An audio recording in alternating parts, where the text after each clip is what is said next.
Hi.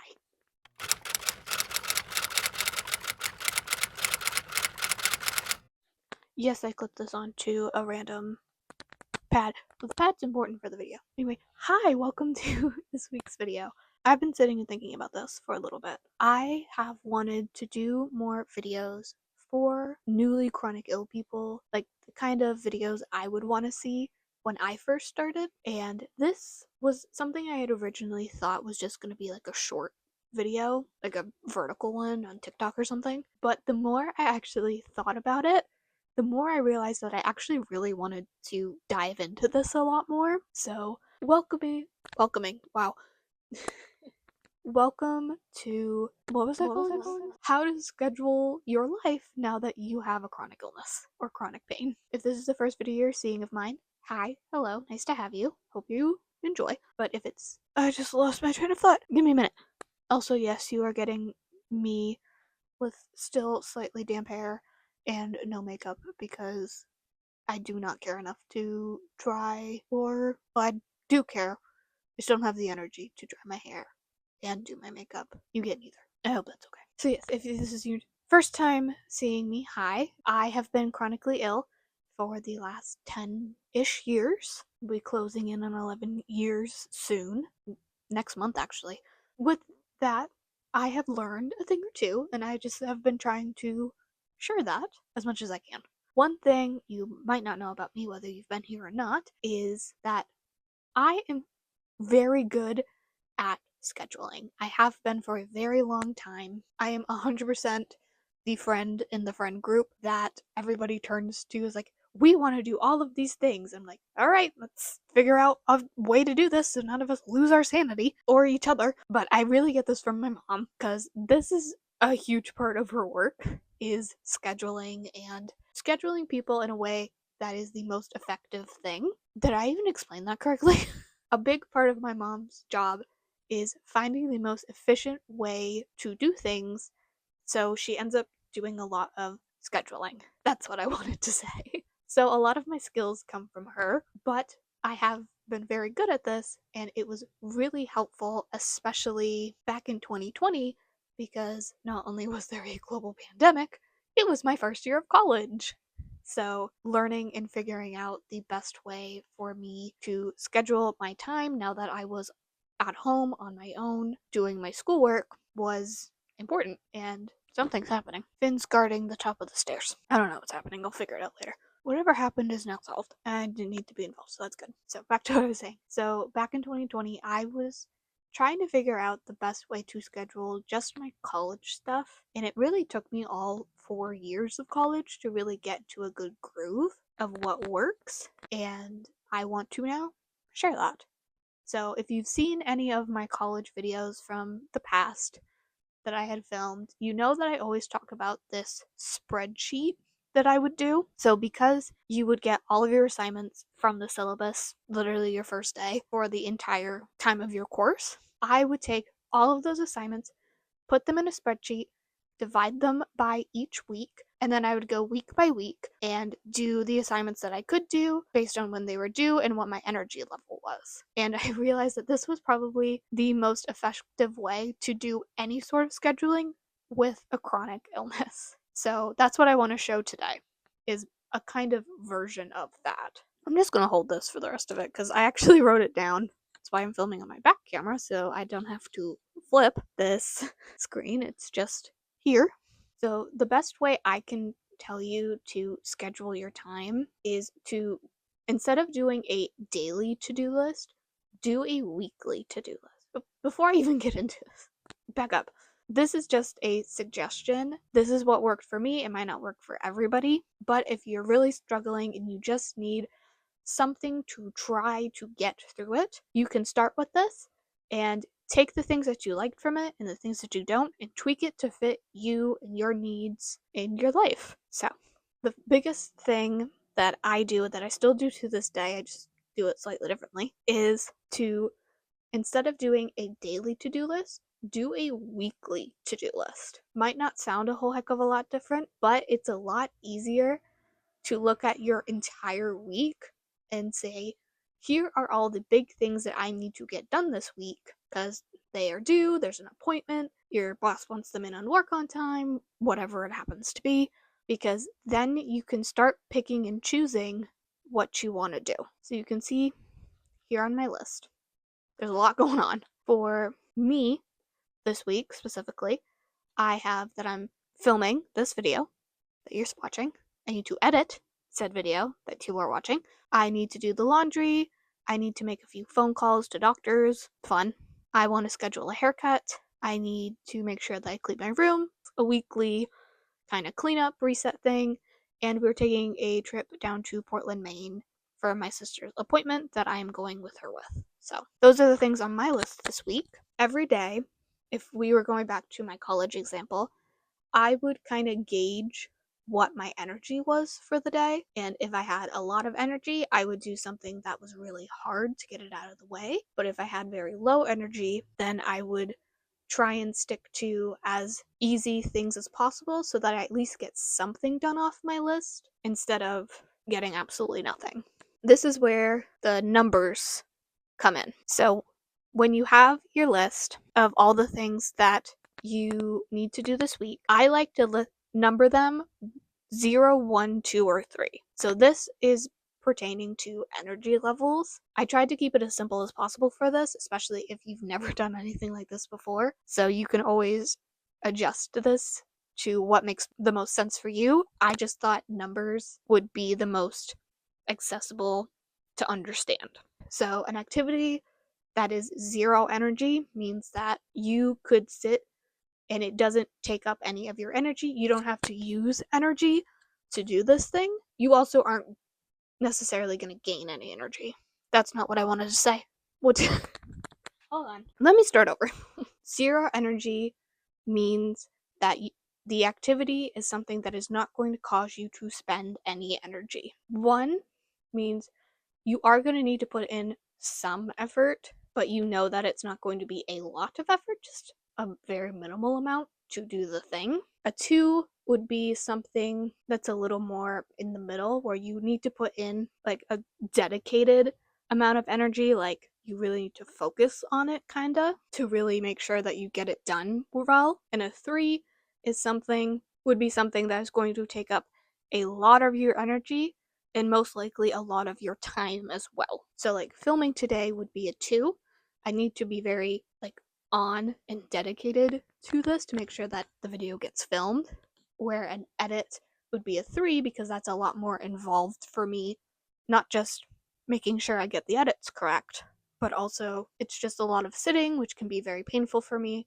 So that's also a contributing factor to my energy. Unfortunately, although I can give you examples for what I number these things, they might not be the same for you because your illness is not the same as mine.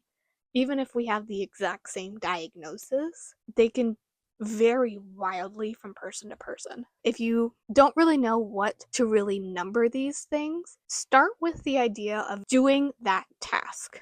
So for me, like I have make a phone call to one of my doctors. Doesn't sound like it would be a very big thing, but for me, I actually have this down as a 2 because it's very anxiety inducing and I've been putting it off for a little too long, if I'm honest, because of that. So although it is something that can literally take me 10, maybe 15 minutes, I know it's going to take a lot for me to actually do it. So if you look at your list, the things that you know you can do pretty easily without really blinking would be more of like a 1. Things that are going to take a little bit more effort are going to be a 2.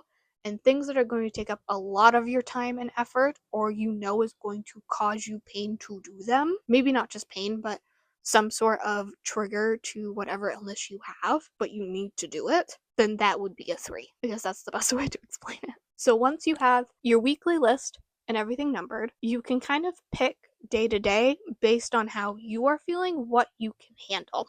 So obviously something is due, then that is going to take a higher priority over certain things. But if nothing really has a real set due date on it, then you can kind of just pick what works best for you. So going back to my list, I have my filming.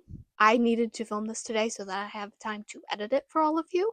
So this had to get done today, versus my laundry. That is something that can happen at any point this week whenever I have the energy to do it. So that's kind of something I would prioritize less on my list. And you just kind of pick and choose from there. Once you have completed one of your items, take a freaking break. I don't care if it's 10 minutes, 30 minutes, or 3 hours. Take a damn break. Do it in the middle of what you're doing if it's that difficult and you need a break. Take the damn break because you need it. It is important for not just your sanity, but for your illnesses. You have a body that needs more rest than a normal, able bodied person. Therefore, you need to allow yourself to take breaks. It does not make you lazy. It does not make you less of an employee or less of a person or whatever the heck the mean voice in your head keeps saying. You need them because your body does not function well without them, and you deserve to function like a person. This is where having a reset list can help. Mine's on the same list just because I'm making a video and I just wanted one piece of paper, but I would actually recommend that you write down the things that you like to do to recharge your energy and put it somewhere you can see it daily. Again, especially if you are brand new to this, just having that list as a reminder to take the break, that you can do some things, is enough to help. So for me, my rest list includes mainly hobbies because I'm a very big hobby person. I have crochet, watching a TV show, watching a movie, reading, taking a nap, playing with my animals, and baking as some examples. And I did want to make sure that I put things on it like watching TV or scrolling on your phone because yes, you can recharge your energy by doing those. And yes, they are hobbies. Maybe scrolling on TikTok isn't the greatest hobby, but it can be a hobby. But with these recharge, I do also have these numbered because some of them take energy, and sometimes you need hobbies that take little to no energy. My brain just stopped working. What? Let me go back. So I have mine numbered as well for my reset, just like I do for my weekly tasks, because sometimes I have the energy to put towards my hobbies and sometimes I don't. So making sure that I have versions of my recharge list that work in both scenarios is important to me. So like crocheting, that is something that does take effort. And so I have that as a 1 because I'm still a beginner, but I'm a little bit more advanced. Like I know how to do the stitches. Like you tell me what a double crochet is, I know it. You tell me to do slip stitch into a certain chain from the hook, I know that. I don't think I said that correctly, but I promise I know it. So it does still take effort for me to crochet, so that is something to remember. But I also have like watch a TV show. Now, if this is a brand new TV show that I want to make sure that I'm watching and engaged with, that is a 1.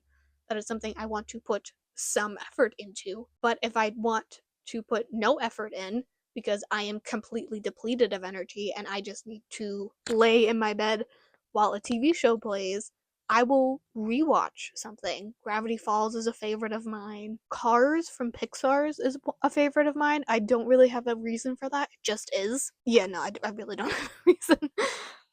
But things like that where I could put effort in if I have the energy, but I also don't have to, is really important to remember in these scenarios. From here, it's about finding a balance that works for you. For me, once I finish filming this video, I'm gonna go play with my animals because 1, I've been working all day. I would like to go play with them. And 2, I am gonna have a bit of energy to give back to my animals, and I would like to do that. And Mr. Finn and the kittens would very much like that as well. So I will be doing that. But on my editing day, which will probably be tomorrow, it's probably gonna be me sitting on my bed scrolling on my phone or watching a TV show because I want to rewatch Hell of a Boss. Cause I've been into Hell of a Boss and Has Been Hotel recently, and it has been amazing. I absolutely love them. But yeah, I'll probably do a rewatch of that because I've kind of been in the mood for it. I'll probably start that either tonight or tomorrow. So when I'm doing my editing breaks, I have something that I can simply rewatch and not have to put a lot of effort into. I know I showed this in my last video, but I do have my planner, and this whole thing that I just spent however long yapping at you at is still what I do to this day, however many years later, since I started. 4 or 5 years? I don't know. Time is irrelevant. Yeah, I write down my entire week worth of things to do, knowing that things are going to get moved around and things aren't going to work out, and I simply highlight what will and will not work. So if I have written down that today was a film day, but I woke up feeling crappy, I could wait until tomorrow to film. And so I would push that off, and I would maybe try something else. If I have no energy, then I won't do anything, because my body is telling me I need a rest day. So I am going to give it a rest day. Now, obviously, I have a lot of privilege saying that. I work for myself, I work from home. I can take a rest day whenever I need to. I know that's not what everybody can do, but if your body is telling you it needs a rest day, take it as a day to do the minimum you have to do. So again, look at that list that you wrote and just figure out what you have to do to get through the day. If you have assignments, because you're in school, what assignments are due that you need to make sure are done? If you have work, what is the minimum you have to do to get your job done that day, and just do that. Figure out how the best to implement it in your life. I hope this video was helpful. Please, please, please, if you have any questions, please put them in the comments below. I would love to help. Again, I've been doing this for a very long time. Actually, in high school, in my digital graphics class, I was the one who scheduled a lot of things because I was very good at it. So I really hope this video was helpful. I tried my best to make it as easily digestible as possible. If you have any questions from what I said, or if you have any suggestions, again, leave them in the comments. I would love to hear what you have to say. I'm gonna call it here for this video. So thank you so much for watching. If you like this video, please like and subscribe. It really helps me out. On screen now are my social media handles if you'd like to see more day-to-day things that I get up to. And with that, I will see you next week for a brand new video. Bye. I talked way too fast. Hello there, and welcome to the exciting world of it. 1, 2, 3.